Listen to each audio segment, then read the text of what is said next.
भूषण गवई यांनी आज सरन्यायाधीश पदाची शपथ घेतली। राष्ट्रपती मुर्मू यांनी गवईंना सरन्यायाधीश पदाची शपथ दिली। राष्ट्रपती भवनात पार पडला शपथविधी सोहळा।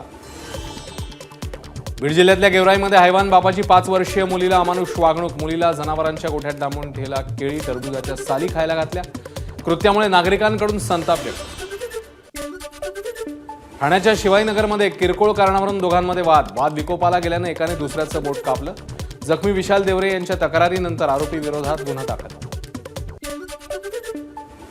दोहामध्ये उद्योगपती मुकेश अंबानी घेणार डोनाल्ड ट्रम्प यांची भेट। कतारच्या अमीरने आयोजित केलेल्या भोजनाला राहणार उपस्थित।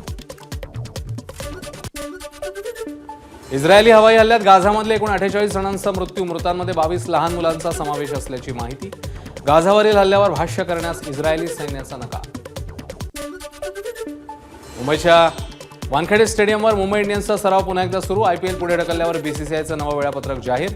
मुंबईचा पुढचा सामना 21 मे रोजी दिल्ली कॅपिटल्स विरुद्ध होणार। आयपीएलच्या शिल्लक सामन्यांमध्ये नाच गाणं आणि चीअर लीडर्स नसाव्या असं वाटतं। भारताचे माजी कर्णधार सुनील गावस्करांचं परखड मत।